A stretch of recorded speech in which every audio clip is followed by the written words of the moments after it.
kõigepealt ma tahaks tänada enda mõtet, unistust, mis oli 10 aastat tagasi, kui ma lugesin ühte meditatsiooniraamatut ja ma teadsin siis sellel hetkel, et minust saab meditatsiooni õpetaja kunagi, kuna ei tea. Ma tahan tänada Seedat, kes selle kooli tegi ja selle võimaluse või minu unistuse nii-öelda täitis. Ja mine tea, kus või mis edasi saab, millised need unistused edasi saab olema. Ma tänan teid kõiki, sest te olete tõesti fantastilised. Nii toredad ja nii tore on näha seda arengut sellest esimesest tunnist kuni siiani absoluutselt kõigil. Palju vaiksemad olete.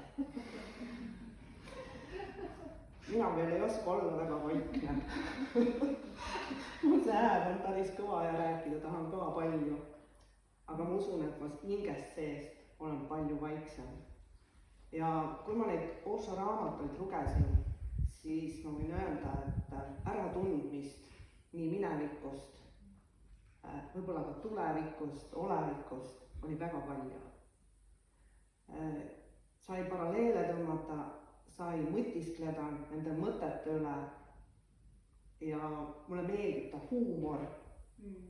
Tõsiselt kohes ma tundsin, et see on nagu see inimene, kelle raamatut ma tahaks veel lugeda ja tahaks rohkem ja rohkem süveneda sellesse. Ma loodan, et me kõik kunagi jõuame valgustuseni.